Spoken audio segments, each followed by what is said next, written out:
환지 계획과 관리 처분 계획이 안 나온 적이 없죠. 그죠? 환지 계획, 낡은 땅을 개발해서 새 땅으로 바꿔주면 환지 계획.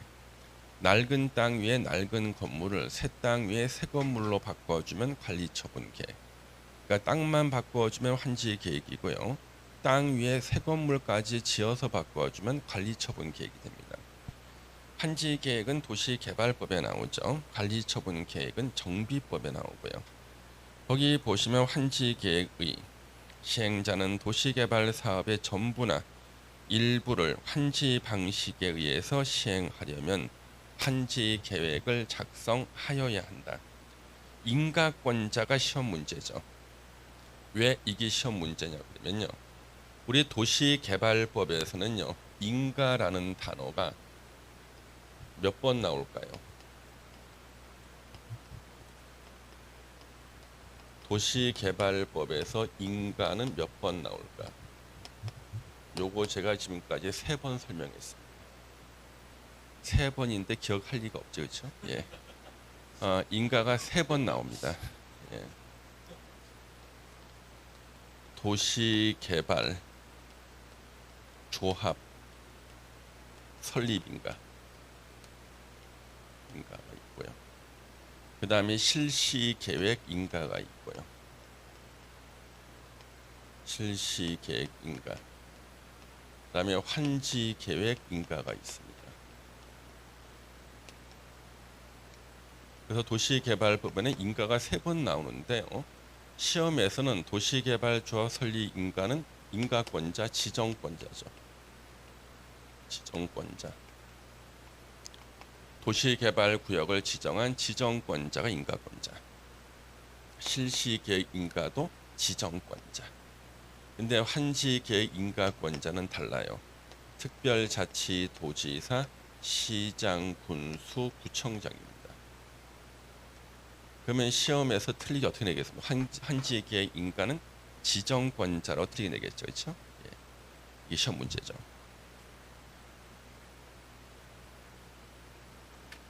조심해야 돼. 그렇죠? 그다음에 환지 계획을 작성하는 자가 행정청일 때는 인가 안 받습니다. 왜? 지들한테 인가 안 내준다는 거죠, 그렇죠? 그래서 행정청이 아닌 시행자가 환지 계획 작성했을 때는요, 특별자치도지사, 시군구청장의 인가를 받습니다. 인가 절차. 행정청이 아닌 시행자가 환지계획 인가를 신청하려고 하거나 행정청이 시행자가 환지계획을 정하려고 할 때는요. 토지 소유자와 임차권자 등에게 이것을 알리고 관계서류 사본을 일반인에게 공람시켜야 된다. 2번 공람기간에 시행자에게 의견서를 제출할 수 있고 그 의견이 타당하다고 인정하면 환지계획에 이를 반영해야 된다. 행정청이 아닌 시행자가 환지계획 인가를 신청할 때는 제출된 의견서를 첨부해야 되고요. 시행자는 제출된 의견에 대해서 공람기일이 종료된 날로부터 60일 이내에 의견을 제출한 자에게 환지계획의 반영 여부, 관한 검토 결과를 통보. 우리 환지계획에서는요, 다 60일 나오고 30일짜리 하나 있다 그랬죠? 예, 다 60일, 30일짜리 하나 있어요. 자, 토지 가격 평가 하나 더 중요하지 않는데 시험에는 계속 나옵니다. 시행자는 조성 토지 등의 가격을 평가하고자 할 때는 토지평가협의회 심의를 거쳐 결정하되 그에 앞서 감정평가법인 등으로 하여금 평가하게 해야 된다. 그러면 평가가 먼저예요? 심의가 먼저예요? 그에 앞서라 그랬잖아. 평가를 먼저 하고 심의를 나중에 한다고요. 하나 더 중요하지 않는 이게 왜 시험에 나오나? 출제위원이 토지평가협의회 위원이야. 자기와 관련된 거 이거 하나밖에 없거든. 그래서 평가 먼저 심의를 나중에 한다. 시험에 계속 나와요. 그 다음에 이제 환지 처분이 있거나 환지 예정지가 지정됐을 때는요.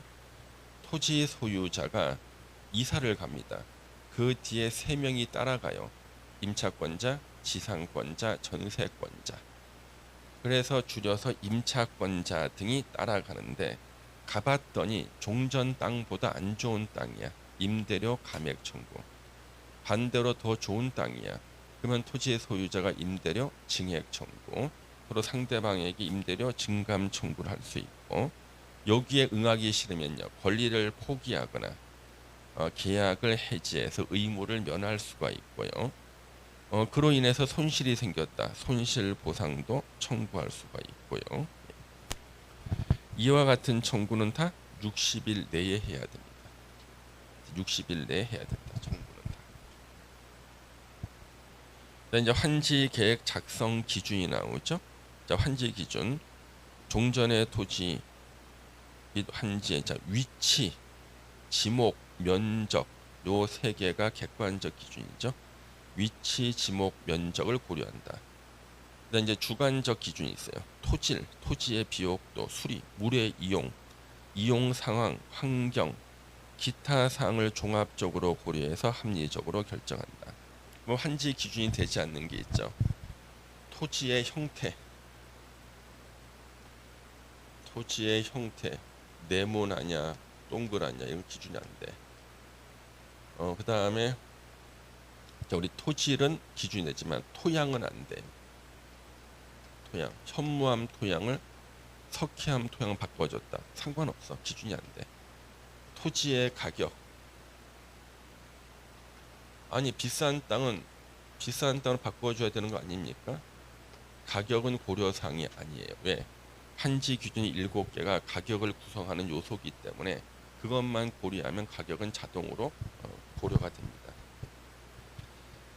자, 이제 청산 나오죠. 청산이란 환지 처분에 의해서 적법한 원인으로 인해서 발생한 재산의 과부족분을 금전으로 해결하는 것이고요. 예. 청산금을 징수할 때는 부당이득 반환의 성질, 교부할 때는 손실보상의 성질을 가집니다. 그래서 내가 환지를 받았는데 더 많이 받았어. 내가 100평밖에 못 받는데 110평 받았다. 10평은 민법상 부당이득, 부당이득 반환의 성질을 가진 청산금을 징수당하는 거예요. 그런데 내가 90평 받았다. 10평을 적게 받았죠. 민법상 손실을 본 겁니다. 이때는 손실보상의 성격을 갖는 청산금을 교부받게 됩니다. 청산금은 환지 처분 공고가 있은 날에 다음 날에 확정된다. 다음 날. 청산금은 환지 처분할 때 이를 결정하고 다만 내일 모레 이민 가는 사람들 환지 대상에서 제외했죠. 제외한 토지 등에 대해서는 청산금을 교부할 때 결정할 수가 있고, 시행자는 환지 처분 공고가 있은 후에 확정된 청산금을 징수하거나 교부해야 되지만 내일 모레 이민 간다고 비행기표를 끊어놓은 사람들이 있어요. 환지를 정하지 아니하는 토지에 대해서는 환지 처분 전이라도 청산금을 교부할 수 있고, 청산금을 분할 징수나 분할 교부도 가능하고요. 행정청인 시행자는 청산금을 납부해야 할 자가 이를 납부하지 아니할 때는 강제 징수할 수 있다. 체납 처분에 따라서. 행정청이 아닌 시행자는요, 민간인은 민간인한테 강제 징수를 못하고 징수를 위탁할 수는 있습니다. 특별자치도지사 시군구청장에게 징수 위탁할 수 있고, 요때 위탁 수수료는 4%를 지급해야 돼. 4%. 그래서 2억을 징수했다. 얼마를 위탁 수수료로 지급해야 되는가? 800만 원이 정답인데 8천만 원 쓴 사람이 탭탭한. 그 다음에 8번 청산금은 공탁할 수도 있고요. 소멸시효가 나옵니다. 9번 청산금을 받을 권리, 징수할 권리는 5년간 이를 행사하지 않으면 시효로 소멸한다. 소멸시효 5년. 여러분들 소멸시효 민법 시간에 배웠죠? 1년짜리도 있죠. 소멸시효. 1년짜리는 남자하고 여자가 만나서 같이 가는 곳은 다 1년이에요. 극장비, 음식점비, 여관비 다 1년. 예. 그 다음에 3년짜리도 있어요. 그거는 자격증 가진 사람들 서비스를 받았을 때 의사, 그 다음 변호사비 이런 것들 다 3년. 예. 그 다음에 5년짜리는 청산금은 다 5년이에요. 도시개발법이든 정비법이든. 그 다음에 민법에서는 채권은 10년이죠. 예, 그렇죠. 그렇다는 거지. 자, 그 다음에 이제 오른쪽에 관리처분 계획을 보시면요. 사업 시행자는 분양 신청 기간이 종료됐을 때는 분양 신청 현황을 기초로 관리처분 계획 수립해서 시장, 군수 등의 인가를 받아야 된다. 인가권자, 시장, 군수 등 5명을 말하죠. 1번 인가 신청하기 전에 30일 이상 공람하게 하고 의견을 들어야 된다. 시장, 군수 등은 인가 신청 있을 날부터 30일 내 인가 여부 결정해서 통보. 다만 타당성 검증을 요청하는 경우에는 신청받은 날로부터 60일 이내 인가 여부 결정해서 통지. 관리처분계 인가 고시가 있을 때는 종전의 토지나 건축물의 소유자, 지상권자, 전세권자, 임차권자 등 권리자는 소유권을 이전한다는 이전의 고시가 있는 날까지는요. 사용 수익을 정지당한다. 사용 수익할 수 없다. 토지 가격 평가, 감정 평가 법인 등이 평가한 금액을 산술 평균 더해서 나누기를 산술 평균이라고 합니다. 산정하고요. 그 다음에 이제 우리가 관리처분 계획이 수립되면 이제 철거 들어가잖아요. 관리처분 계획 수립하고 난 다음에 이제 계약 기간 남았다 할지라도 계약을 해지할 수가 있습니다. 그래서 관리처분 계획 인가 후에는 계약을 해지할 수가 있어요. 그 다음에 금전 반환 청구권. 그러면 계약을 해지하고 나가는 세입자가 있다. 그 사람은 당연히 보증금을 받아 나가야 되죠. 보증금을 돌려달라는 게 금전 반환 청구권이고요. 근데 만약에 토지 등 소유자, 집주인이 안 돌려주면은요, 요거 조합, 사업 시행자한테 반환 청구할 수 있고, 반환을 대신해준 조합, 사업 시행자는요, 토지 등 소유자한테 다시 집주인한테 구상권을 행사할 수 있습니다. 구상에 응하지 않으면요, 압류를 할 수가 있고, 이때는 저당권과 동일한 효력, 경매에 붙일 수 있다는 얘기죠. 근데 거기에 그림이 있네. 그 무슨 그림입니까? 요거는 이제 해적 깃발이 있는 건데요. 이걸 못 외우면 죽는다는 뜻입니다. 그래서 임대료 등의 증감 청구권이 안 나와. 손실 보상 청구권도 안 나와. 관리처분 계획에서는요. 뭐 다 때려 부시는데 무슨 임대료 증감이 어디 있어? 다 때려 부셨는데. 그 다음에 관리처분 계획의 기준 3번. 너무 좁은 토지 또는 건축물을 취득한 자나 정비구역 지정 후 분할된 토지, 집합 건물의 구분 소유권을 취득한 자, 다 지분 쪼갠 사람들이죠. 현금 청산할 수 있다. 4번은 뭐냐 그러면 입체 환지나 마찬가지 건축물의 일부와 대지 공유 지분 교부할 수 있다. 5번이 시험에 나오죠. 분양 설계에 관한 계획은 분양 신청 기간이 만료되는 날을 기준으로 수립한다. 분양 신청을 마감했더니 100명이 분양 신청했어요. 아파트 새로 지은 다음에 몇 개로 쪼개야 되는가? 100개로 쪼개라는 거예요. 분양 신청 마감했을 때 기준으로 쪼개는 거예요. 분양 설계를요. 쪼개는 거. 6번 1세대 또는 1인이 하나 이상의 주택 토지를 소유한 경우 1주택을 공급. 2명 이상이 공유했을 때도 역시 1주택 공급. 근데 하나만 주는 겁니다. 근데 7번. 그래서 7번이 옛날에는 이제 없다가 생긴 거고 옛날에는요. 우리 20한 3년 전까지는 재개발 지역에서는 가진 개수만큼 새 아파트로 바꿔줬어요. 재개발 지역에서. 그 제가 아는 그 재개발 전문가가요. 재개발 투자로 한 200억 버신 분 계십니다. 근데 그분이 이제 그 지금은 용산에 그 아파트 한 채 남았어요. 주식에 손을 대는 바. 주식으로 날렸지. 가훈이 주식만은 하지 말자. 근데 부동산은 망해도 현물이 남는데 주식은 망하니까 휴지가 되더라는 명언을 남기신 분이 계십니다. 그래서 이제 그분이 이제 그 중동에 가서 일을 하시고 이제 귀국을 하신 다음에 금호동에서 이제 친구가 재개발 전문 중개사라는 겁니다.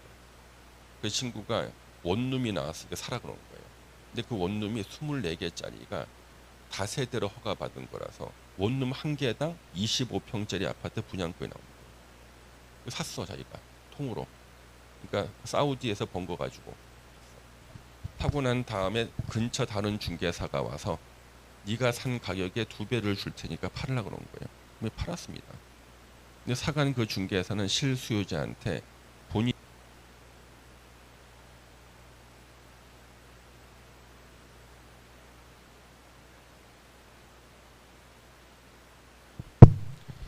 본인이 산 가격에 다시 2배로 판 거예요. 누가 더 많이 벌었습니까? 사간 중개사가. 충격을 받고 이제 노량진 학원에 가서 중개사 공부를 몇 달만 해서 받게 됩니다. 목표의식이 뚜렷하니까. 그렇죠? 네, 그렇죠.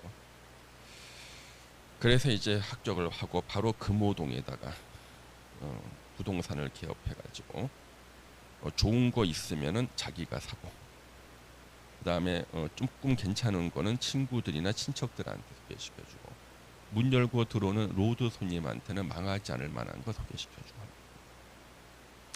예. 그래 그때는 가진 개수만큼 분양권이 나오던 재개발 지역이 있었습니다만은 이제 무조건 한 개만 주는 거 원칙으로 바뀐 거예요. 그리고 나서 이제 예외가 또 7번에 생긴 거죠.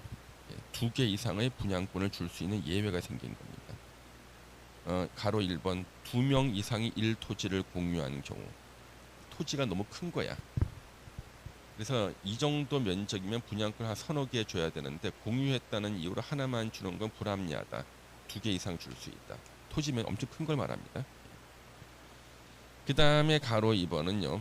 소유한 주택수만큼 새 아파트로 바꿔줄 수 있대요. 아니 어느 경우인가.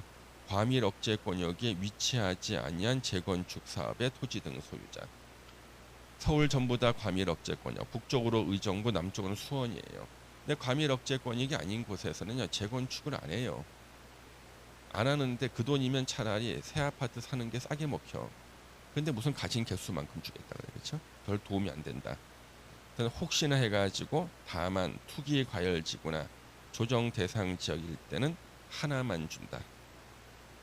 2번 근로자 숙소, 기숙사 용도로 주택을 소유하고 있는 토지 등 소유자 가진 개수만큼 준다. 웬만한 회사는요. 기숙사 한 개야. 한 개인데 가진 개수만큼 준다. 하나 주겠다는 얘기입니다. 이 주문을 만든 이유는 그 3번 때문에 만들었습니다. 3번만 만들고 싶었지만 3번만 만든 남들이 욕을 할 거예요. 국가 지자체, LH나 지방공사가 소유한 주택은 가진 개수만큼 준다. 지네들은 그렇죠?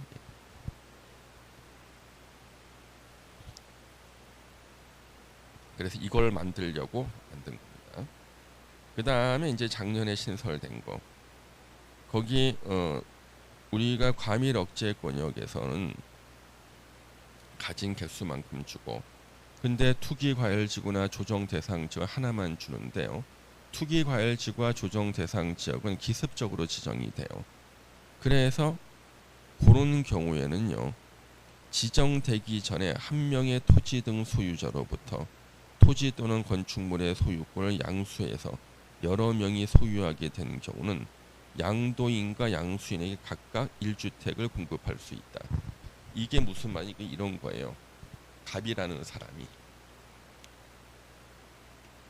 A 하나 갖고 있고요. A 주택. 또 B 주택 하나 갖고 있습니다. 이렇게요. 그런데 을한테 이걸 판 거예요. 그러면 원래 우리 투기 과열지구나 조정 대상 지역에서 분양권 하나만 준다 그랬죠. 갑하고 을 합쳐서 분양권 하나밖에 안 주는 거라고요. 예. 그런데 투기 과열지구나 조정 대상 지역은요 기습적으로 지정하거든요. 그래서 이런 예외를 둔 겁니다. 갑한테도 한 개, 을한테도 한 개 분양권 주고. 그래서 예외를 만들었어요. 그래서 여기 보시면 단서에도 불구하고 과밀 억제 권역 외의 조정 대상 지역이나 투기 과열 지구에서 조정 대상 지역 또는 투기 과열 지구로 지정되기 전에 한 명의 토지 등 소유자 갑이야. 토지 또는 건축물을 양수해서 양수한 자가 을이야. 여러 명이 이제 소유하게 됐죠. 갑하고 을이. 이럴 때는 양도인 갑한테도 한 개, 양수인 을한테도 한 개 아파트씩 줄 수 있다. 가로 4번 사업 시행 계획 인가 고시가 있은 날을 기준으로 한 가격 범위에서 2주택을 공급할 수 있고 이 중 1주택은 60제곱미터 이하 25평짜리로 한다. 이거는 3년간 전매 금지다. 그러면 이게 왜 나왔냐 그러면요. 이것이 나온 이유가 있어요. 요 조문이 나온 이유가.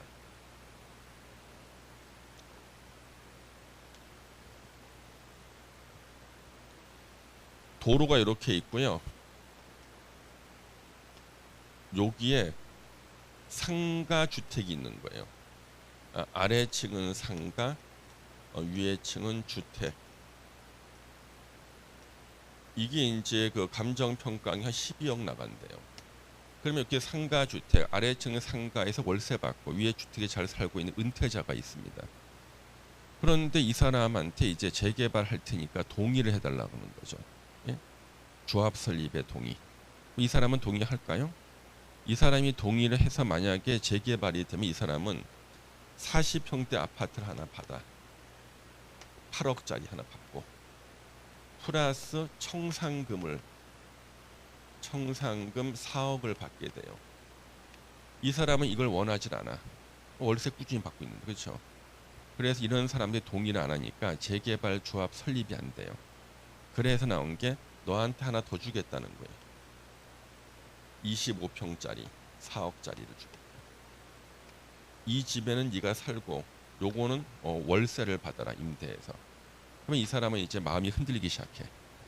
지금 밑에 상가가 너무 낡았거든. 재개발 지역이니까요. 지금 세입자가 만료가 돼서 나간다 그러면은 새로운 세입자는 절대 안 들어온다고요. 몇 억을 들여서 보수를 해야 되는데 몇 억을 들여서 보수를 할 것인가 아니면 재개발에 동의해서 아파트 2개를 받을 것인가. 그래서 동의가 나온다는 얘기지. 그 얘기예요. 근데 이거는 저 작은 거는 3년간 전매 금지예요. 그 다음에 여기 과밀 억제 권역에 위치한 재건축 사업의 경우에는 토지 등 소유자가 소유한 주택수 범위 3주택까지 공급할 수 있다. 서울 전체는 과밀 억제 권역이니까 서울에서는 3주택까지 분양. 단 투기 과열 지구나 조정 대상 지역에서는요. 그러하지 아니하다. 분양권 1개밖에 안 준다. 그래서 서울시에서 투기 과열 지구나 조정 대상 지역 지정됐다 그러면 낡은 아파트 3채 갖고 있던 사람은 2채를 팔 수밖에 없어요. 거죠? 그렇게 보셨고 그다음에 뒤로 넘기니까 이제 정비 기본 계획이 나옵니다. 정비 기본 계획. 정비 기본 계획. 정비 사업의 방향을 제시하는 계획이다. 구체적인 내용은 안 나와요. 예를 들면은 서울시 정비 기본 계획. 2004년도에 한남동 지역의 재개발 사업 추진하겠다. 2005년도에 보강동 지역 재개발 사업 추진하겠다. 몇 년도에 어느 지역에 어떤 사업 추진하겠다. 그 정도 방침만 나오는 게 정비 기본 계획입니다. 특별시장부터 시장까지만 수립권자고요. 군수 X, 도지사 X, 국토부 장관 X, 구청장 X. 정비 기본 계획을 10년 단위로 수립해야 된다. 10년이면 강산이 바뀌죠. 다만 도지사가 대도시가 아닌 시로서 기본 계획을 수립할 필요가 없다고 인정하는 시는 수립하지 아니할 수 있다. 그러니까 대도시 시장을 수립해야 돼. 인구 50만이 안 되는 시는 너네들 할 필요 없어. 그러면 도지사가 할 필요 없다면 안 해도 된다. 예. 수립 단위는 10년 단위고요. 기본 계획에는 이런 내용들이 포함이 됩니다. 그렇죠? 한 번씩 보시고 타당성 검토, 그렇죠? 5년마다 타당성 검토. 공람 의견 청취 심의가 나오고 도지사 승인 나오죠. 대도시 시장이 아닌 시장은요. 도지사 승인을 받아야 한다. 그 다음에 보고는 누구한테 하는가? 국토부 장관한테 보고하고요. 기준은 누가 정해요? 국토부 장관이 정한다. 밑에 정비 계획은요. 자, 서울특별시 전체에 대한 정비 기본 계획은 1개예요. 근데 정비 계획은 사업별로 한 개씩입니다. 현재 서울시에서 하고 있는 정비 사업, 도시개발 사업, 지역주택조합 사업, 소규모 정비 사업 다 합치면요 850군데. 엄청나죠, 850군데. 정비 사업별로 한 개씩. 정비 사업이 600개다. 정비계획 600개예요. 예. 자, 정비 계획 수립 나오죠. 특별시장부터 군수까지 6명이 정비 계획을 이제 입안을 하는데, 문제는 군수 뒤에 광역시의 군수는 제외예요. 제외. 정비구역 지정권자로 부릅니다. 그래서 정비 계획을 입안 결정할 때가 가장 복잡하다.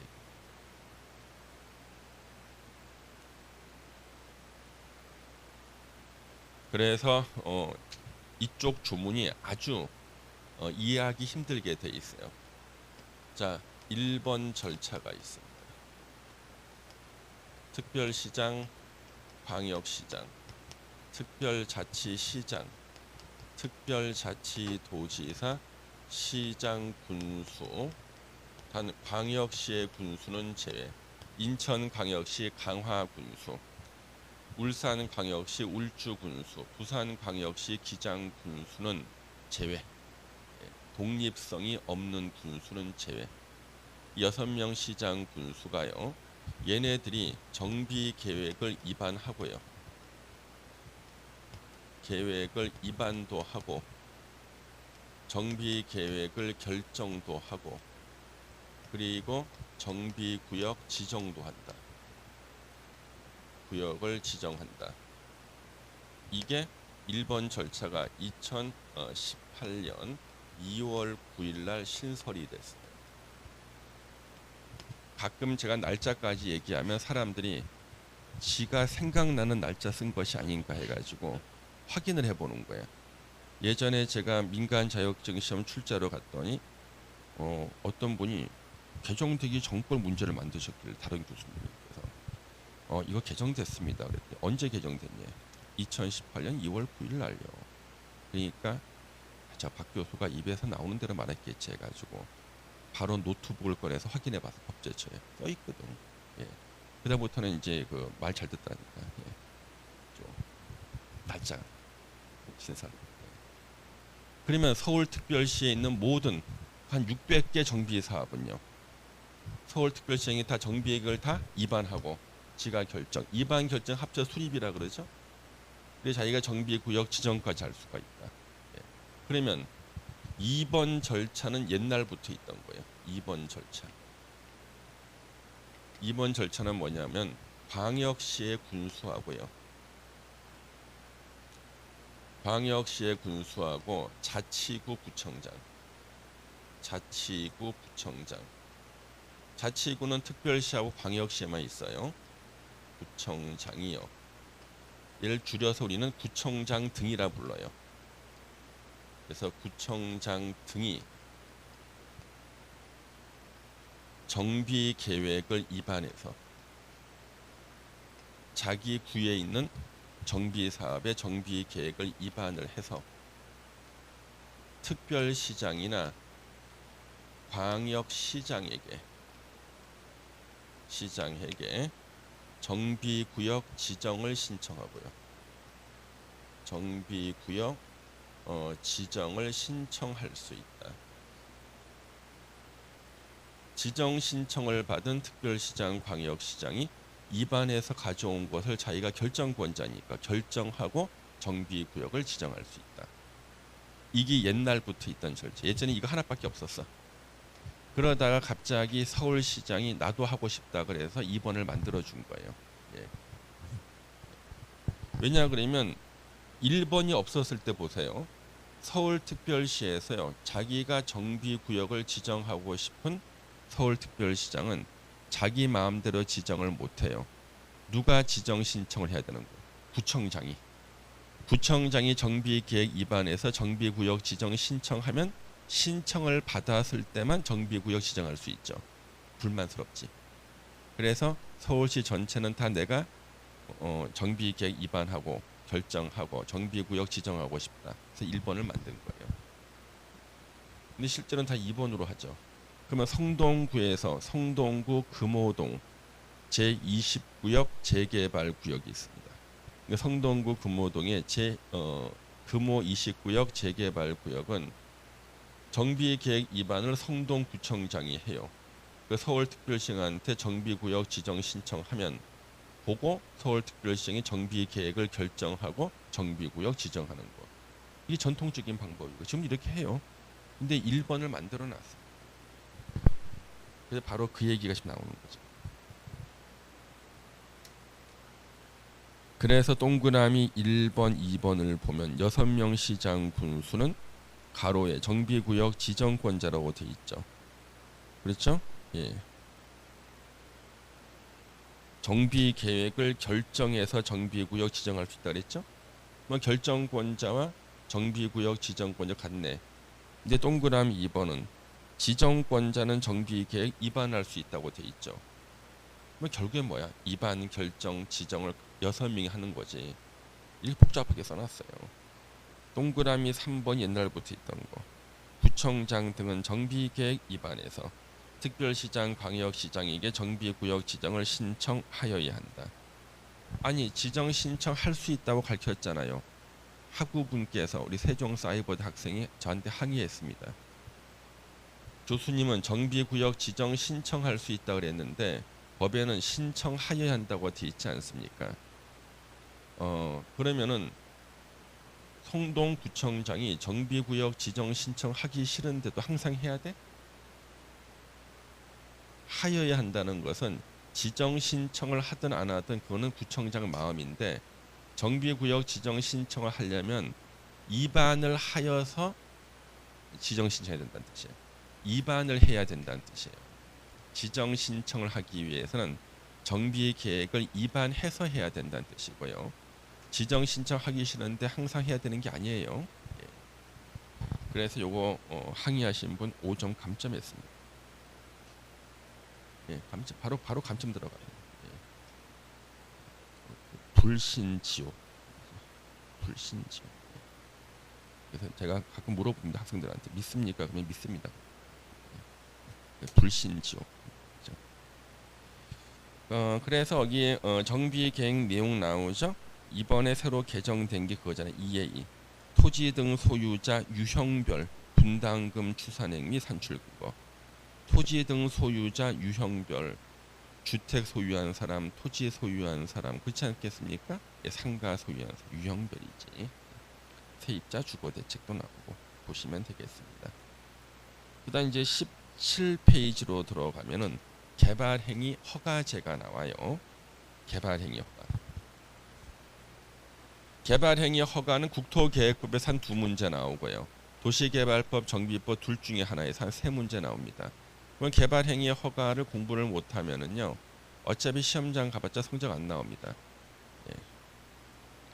예. 시험 보기 전에 개발행위 허가 물어봐 대답 못하면 가지 말라 그래요. 괜한 고생한. 자, 개발행위 허가 뜻이 나오죠. 도시군 계획이나 사업에 저촉될 우려가 있는 행위는 개발행위고 저촉 안 된다는 허가를 받게 하는 제도 개발행위 허가. 그래서 예전에는 옛날 도시계획법이 있었습니다. 그래서 도시지역에만 적용되다가 지금은 도시지역이든 비도시지역이든 가리지 않고 다 개발행위 허가제가 적용됩니다. 허가권자 6명, 시장 군수, 국토부 장관 X, 도지사 X.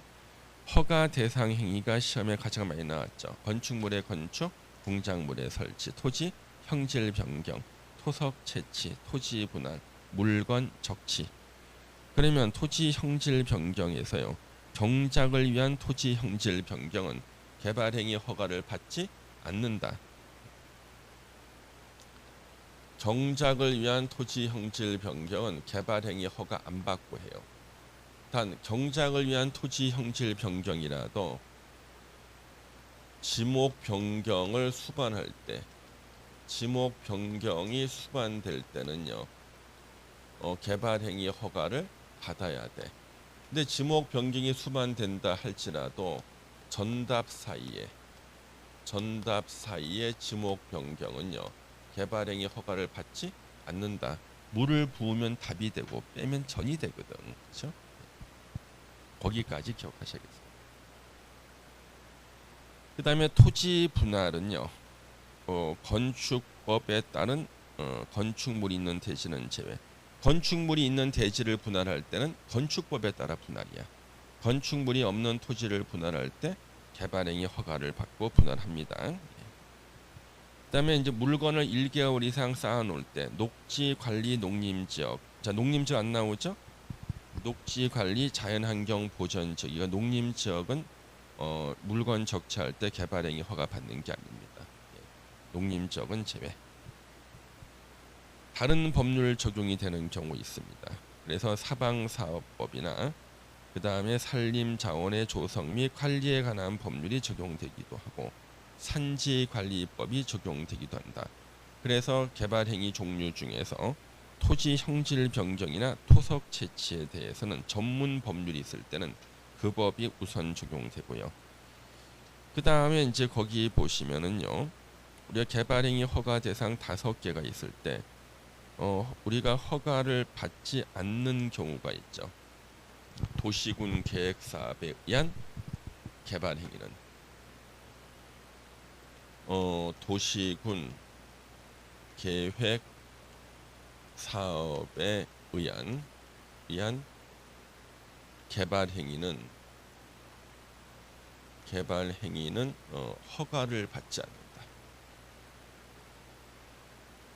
그래서 그 개발 행위 종류 1번부터 5번을 도시군 계획 사업을 할 때는 허가를 받지 않는다. 왜? 도시군 계획 사업을 할 때는요. 도시군 계획 사업에 저촉될 우려가 없잖아. 그러면 도시군 계획 사업이 아닐 때 개발행위 허가 받는 거예요. 그러면 우리가 길에 지나가다가 수많은 공사 현장이 있어요. 그러면 그 수많은 공사 현장에서 공사를 하게 되는 근거가 뭔지 현장 소장님한테 물어봤습니다. 소장님, 이 공사를 하시는 근거가 뭡니까? 대답은 둘 중에 하나가 나와야 돼. 도시군 계획 사업에 의해서 이 공사를 합니다. 아니면 도시군 계획 사업은 아닌데 도시군 계획 사업에 저촉되지 않는다는 개발행위 허가 받고 합니다. 답변은 둘 중에 하나가 나와야 되는 거예요. 그래서 시험 문제 OX로 맞춰보겠습니다. 도시군 계획 사업에 의한 건축물의 건축은 허가를 받아야 한다. X. 도시군 계획 사업에 의한 토지 형질 변경은 허가를 받아야 한다. X. 도시군 계획 사업에 의한 건축물의 건축이라도 일정 규모를 초과할 때는 허가를 받아야 한다. 뭔가 좀 일정 규모 초과라는 말에 확신이 안 서. 그렇죠? 허가를 받지 않는다. 예. 혹시나 일정 규모 초과는 또 다른 예외가 있을까? 없어 그런 거. 그 다음에 이제 개발행위 허가 안 받고 할 수 있는 거. 분명히 개발행위인데 허가 안 받고 할 수 있는 거 시험에 나옵니다. 재해복구나 재난수습을 위한 응급조치. 단 1개월 내 신고는 해야 됩니다. 사후 신고입니다. 그러면 우리 개발행위 허가제에서 가장 많이 나왔던 게 이거예요. 도시군 계획사업에 의한 개발행위 허가를 받지 않는다. 두 번째로 많이 나온 게 경작을 위한 토지 형질 변경은 개발행위 허가 안 받는다. 세 번째로 많이 나온 게 이겁니다. 재해복구나 재난수습을 위한 응급조치. 장마철에 홍수가 나가지고 뚝이 무너졌습니다. 그래서 마을 주민들, 군인들, 그리고 공무원들이 동원이 돼서 가만이나 거기 마대자루에 흙을 퍼 담아요. 이거 토석 채취잖아. 야, 저 개발행위 허가 안 받고 했다가는 3년 이하의 징역이나 3천만 원 이하 벌금이거든요. 안타까워할 필요가 없어. 재해복구나 재난수습을 위한 개발행위는 허가를 안 받고 할 수가 있어. 그 다음에 2번 건축 신고사항인 건축물의 증축, 개축, 재축. 건축 신고사항이라도 신축일 때는 개발행위 허가 받아야 돼요. 이 말은 뭐냐면 우리가 건물 지을 때는요. 허가 신청서 2개를 집어넣는 거예요. 개발행위 허가 신청서와 건축법상 건축 허가 신청서 2개 넣는 거예요. 둘 다 통과돼야 건축이 가능해요. 근데 건축 신고사항 400제곱미터 이하의 축사 같은 거는요.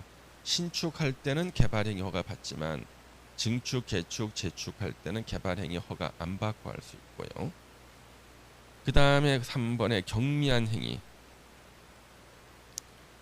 그래서 건축 허가도 아니고 건축 신고도 아니고 가설 건축물의 허가나 가설 건축물의 축조 신고 대상에 해당하지 않는 건물은 이거 개발행위 허가 안 받는 경미한 사항이다. 그러니까 보통 뭐 이제 공공기관이 건축하거나 이런 거겠죠. 공작물의 설치, 농림어업용 비닐하우스 설치 이런 것들이죠. 그래서 우리가 비닐하우스 설치는요 경미에 도시군 계획 사업할 때가 치워라면 금방 치울 수 있죠, 그렇죠? 근데 양식장, 어류 양식장용은요 금방 못 치웁니다. 그 물고기가 막 뛰어놀고 있는데 그걸 다 회를 뜰 수도 없고, 그래서 이때는 개발행위 허가를 받아야 돼요. 그 다음에 아주 많이 나온 거, 조성이 완료된 기존 대지, 대지 조성할 때 이미 개발행위 허가 받았어. 그 범위 내에서 개발행위는요 경미하죠. 예. 그 다음에 국가 지자체, 자기네들한테 유리한 것은 다 경미하다 그럽니다. 예. 국가 지자체라면 다 동익상피로 경미하다. 토석 채취, 토지 분할, 사도법에 의한 사도 개설 허가. 이때 도시군 계획 사업에 저촉 안 될 때만 허가 내주고요. 다시 토지를 분할할 줄 알고 내줬으니까 경미합니다. 공공용지, 공용지, 지네들한테 유리하죠. 토지 분할 경미하다.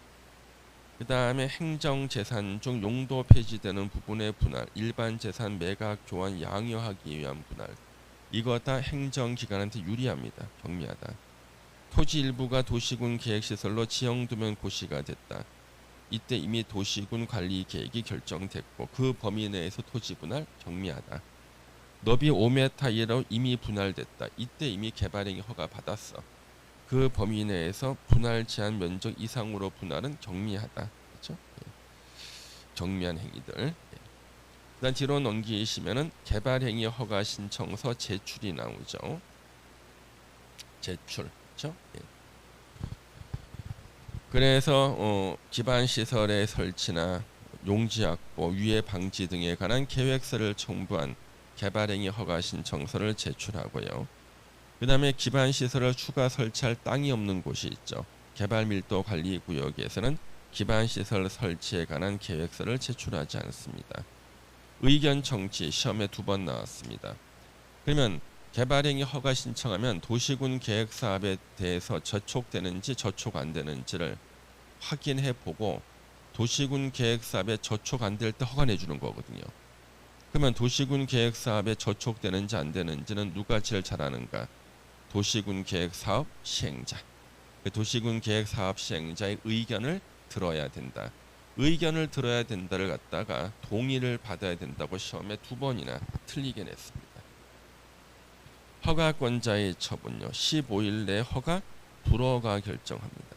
15일 내. 이때 15일 뒤에 가로가 있습니다. 심의나 협의에 들어가는 기간을 빼고 15일입니다. 실제는 몇 달씩 걸립니다만은 협의나 심의에 들어가는 기간 빼고 15일 내 허가 불허가 결정. 조건부 허가 이거 별표해야겠죠. 최근 5년간에 가장 많이 나왔던 게 개발행위 허가에는 조건을 붙일 수 있다. 조건부 허가. 어떤 사람이 토속 채취로 허가 신청하는 겁니다. 봤더니 돌산을 깨서 불상도 만들고 건축 자재도 만들겠대요. 돌산을 깨서. 그러면 이분한테 이제 조건을 겁니다. 폭파 작업하다 보면은 돌이 날려서 피해를 줄 수 있으니까 폐 타이어를 잘라서 만든 그물로 돌산 전체를 다 씌우고 폭파 작업을 한다는 조건 하에 허가 내주겠다. 이 사람이 돌산 깨서 한 5천만 원 버는데 돌산 전체를 폐 타이어를 잘라서 만든 그물로 씌우는데 한 2억 들어가. 그래서 이때는 그 사람이 그럼 저 안 할래요 그러거든요. 그럼 우리는 뭐라 그러냐면 조건을 붙이고자 할 때는 미리 개발행위 허가 신청한 자의 의견을 들어야 된다. 저 안 할래요 하는 거죠. 그래서 조건부 개발행위 허가 가능하다. 시험에 자주 나옵니다. 그다음 이제 개발행위 허가 기준 총 5개가 있어요. 1번이 면적 기준 반드시 외워야 됩니다. 기준 면적 미만으로 할 때 기준 면적 미만으로 할 때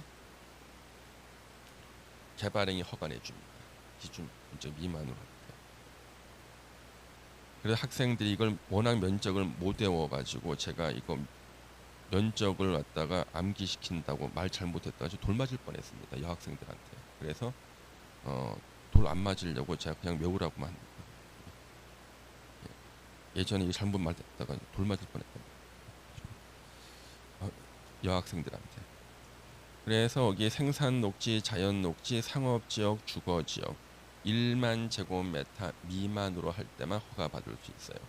그러면 1만 초과를 어떻게 합니까? 둘로 쪼개서 허가를 2번 받아야 돼. 그 다음에 공업지역 3만, 그렇죠? 예, 관리지역 3만, 농림지역 3만 그래가지고 그 다음 제일 규모 작은 게 5천 제곱미터, 그렇죠? 예. 5천 제곱미터 미만으로 할 허가 받는 게 있죠. 어디예요? 5천 제곱미터 미만. 보전 녹지. 보전 녹지하고 자연환경 보전 지역이죠. 그래서 이제 여기 이제 시험에 나왔죠. 제일 규모 작은 거. 5천 제곱미터 미만으로 해야지만 허가 받을 수 있는 것이 보전 녹지하고 자연환경 보전 지역. 꼭 기억하십시오. 5천 제곱미터 미만. 이거 요즘에 단대 시험 내더라. 전에는 1만 미만을 내시다가 요즘에는 5천 제곱미터 미만짜리 제일 작은 거. 예전에 그 한양대학교 그 정문이 아니라 정문에 나와서 오른쪽으로 싹 돌아가면은요 왕십리 쪽으로 횡단보도가 하나 있습니다. 횡단보도 밑에요 술집들이 이렇게 불건전한 술집들이 있었습니다. 그래서 그 불건전한 술집이 언제 없어졌냐 그러면요 88 올림픽 때 없어졌습니다. 근데 우리 법대 선배 한 분이 사법 시험에 합격하셨는데 선배 한 분이 학교에서 장학금을 주니까 장학금 받는 날 그 술집에 놀러 갔습니다. 예, 술집 골목인 술집에. 근데 거기는 거기에 서빙하는 아가씨의 신체 특정 부위를 한번 보는데 10,000원이었다고 합니다 당시. 근데 이 형이 5,000원밖에 없었거든요. 그래서 5,000원어치만 보자 그런 거예요. 예. 그래서 5,000원어치만 보자 그런 겁니다. 그래서 한쪽만 보고 왔다 그럽니다. 예. 그래서 5,000원어치만 보자. 예. 5,000원어치만 보자. 보전 녹지, 자연환경 보전 지역. 예. 예. 그 선배가 한 날 텔레비에 나오는 거예요. 예. 한 날 텔레비에요. 딱 나오는 겁니다. 와, 나 놀랐습니다. 입이 엄청 살아있거든요. 저보다 말 잘하는 사람을 전 처음 봤습니다. 이 사람. 예. 그때 예전에 텔레비에 나왔죠. 얼마나 말을 잘하는지. 예. 그래서 두 군데를 다 보는 게 10,000원. 한쪽만 보는 게 5,000원. 그래서 5,000원치만 보자 그래요. 그래서 선배들이 다 놀랐습니다. 참 너 말 잘한다 싶어. 아니나 다를까 시험에 합격하시고 이제 검사가 되시고요. 예, 텔레비에 나왔습니다. 예. 어떤 프로인지 얘기하면 대부분 조사하면 누군지 알기 때문에 개인 신상 정보라서 예. 저보다 2년 선배인데 얼마나 공부를 많이 했는지요. 한날 엉덩이가 아파서 병원에 갔습니다. 선배가. 그랬더니 너무 오래 앉아있어 엉덩이가 무른 거예요. 너무 오래 앉아있어가지고. 예. 그래서 그게 뭐라도 우리 등창 난다 그러지 않습니까? 자리에 앉아서 일어나질 않아 가지고요 엉덩이가 물러서 병원에 갔다. 대단하지 않나요? 예. 예, 근데 그 선배가 이제 그 선배가 거기 갔습니다. 그때 그 간 업체 이름이 동굴이었습니다. 아니 하도 선배들이 얘기를 많이 해가지고 그 술집 이름이 동굴이라는 술집이었습니다.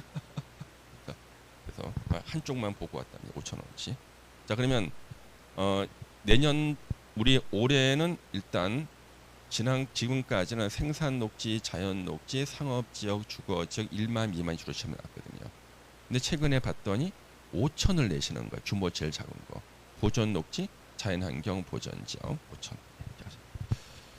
여러분 돌을 안 던져 다행이네. 다른 놈은 돌 던지려고 그러다니까. 여학생들한테. 예. 2번 도시군 관리 계획과 성장 관리 계획 내용에 어긋나지 아니할 것. 도시군 계획 사업에 지장이 없을 때 허가내 주는 거죠. 지장이 없을 것. 4번은 맨 끝에 단어를 외워야 돼. 환경 또는 경관과 조화를 이룰 것. 5번 기반 시설의 설치나 용지 확보 계획이 적절할 것. 그러면 여기 기준 중에요. 별표에 나오는 기준도 시험에 틀리라고 내. 근데 우리는 절대 못 외워 별표는. 그래서 우리는 옆에 써놔야 돼. 자금, 재원 이런 단어는 절대 기준이 되지 않는다. 어떤 사람이 개발행위 허가 신청했는데 내가 보기엔 당신 돈이 없어 보이는데 허가 안 내주겠다. 이거 안 된다는 거야. 당신이 이거 어떻게 재원을 조달하려고 그래. 내가 보기에는 자금 조달 안 될 것 같아. 허가 안 내주겠다. 이거 안 된다는 거예요. 그래서 재원이나 자금은 절대 개발행위 허가 기준이 되지 않는다. 이걸 기억하면요. 우리가 그 별표에 말도 안 되는 수십 페이지짜리 안 외우고도 맞출 수가 있어요. 재원이나 자금이라고 이걸 틀린 지문 낸다고요. 그 다음 이제 이행보증금 예치가 나오는데요. 요거는 우리가 잠시만 쉬었다 하도록 하겠습니다.